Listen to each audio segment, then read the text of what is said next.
interesting. I was visiting Jonathan in his Jewish voice, so I went to the Jewish deli. And of course, we had a discussion on Trump. I asked them, who is Trump to you? And you know what they said?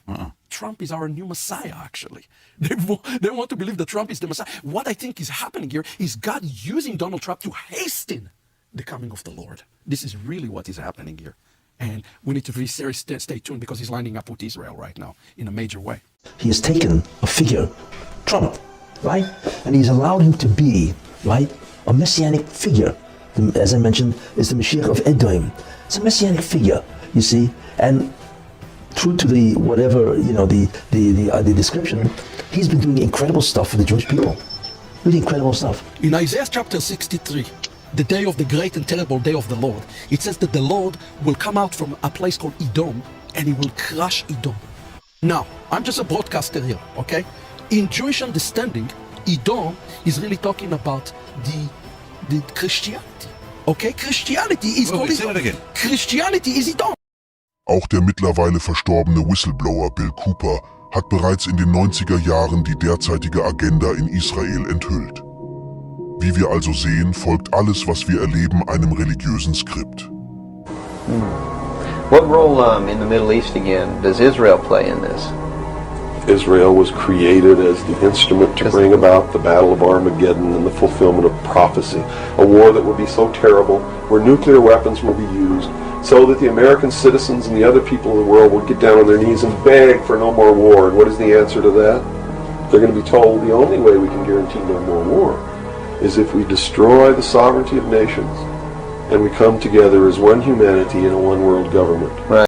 Das Ziel der Ankunft des falschen Messias ist die Schaffung einer Weltregierung, in der Israel und der falsche Messias die Führung übernimmt und alle Nicht-Juden, die als Goyim bezeichnet werden und gleichgesetzt werden mit Vieh, die Sklaven des jüdischen Volkes werden.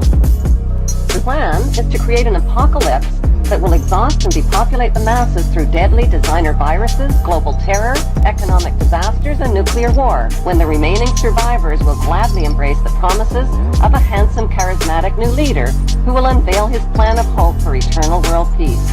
Der gesamte Prozess wird auch als TIKKUN OLAM bezeichnet. You want to know what TIKKUN OLAM is? This is a good shir to go out and tell the world, right? TIKKUN OLAM, as they call it. You want to know what TIKKUN OLAM is? When good rules and dominates and subjugates Ra, which means when Klal Yisrael rules the world, when Klal Yisrael is supreme, and the nations of the world are subject to the Jewish people, and under the umbrella of the Jewish people, they have rectification, they have tikkun. That's TIKKUN OLAM. TIKKUN OLAM is not teaching about recycling. Recycling is not TIKKUN OLAM. TIKKUN OLAM is not save the planet. TIKKUN OLAM is not the ozone. TIKKUN OLAM is when Jews are shomrei Torah u'mitzvos, and the Gentiles recognize the supremacy of the Jewish people, and they assist us. That's TIKKUN OLAM. Everyone is better off when Klal Yisrael is supreme. And then the nations of the world are subject to the Jewish people. And they could then hang their hats on the Jewish people. In other words, a guy has tikkun when he's able to recognize the supremacy of the Jewish people and try to assist the Jewish people in any way.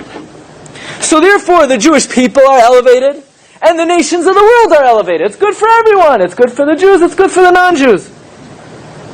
However, when the Gentiles break out and dominate this world, and their ideology dominates the world, it's bad for everyone. Bad for the Jews, because the Jews sink lower and lower. And it's bad for the Gentiles, because they have no one to hang their hat on. When Klal Yisrael is supreme, they generate Kedusha, they're elevated, the nations of the world recognize that, they're subject to us, they assist us, and they're elevated. But when the Jewish people are not fulfilling the Torah, and we are not who we're supposed to be, then the Gentiles have no one to hang their hat on. They have nothing to exist for, and their existence is rendered, their existence is not meaningful.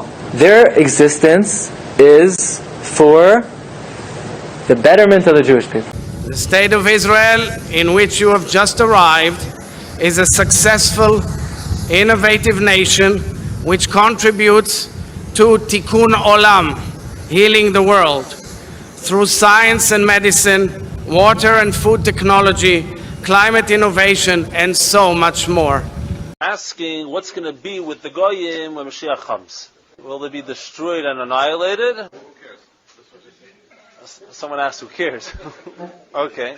You're going to need the iron of Esav, which represents Edom, which is the West, Europe, and the Americas, to get intermixed with Ishmael, which is basically Arabs.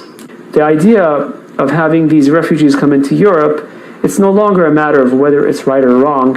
It's just simply a fulfillment of what it was meant to be all along. This is the fulfillment of the Hazal and the prophecies.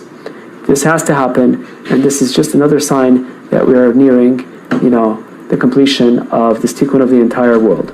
Wir nähern uns dem Schluss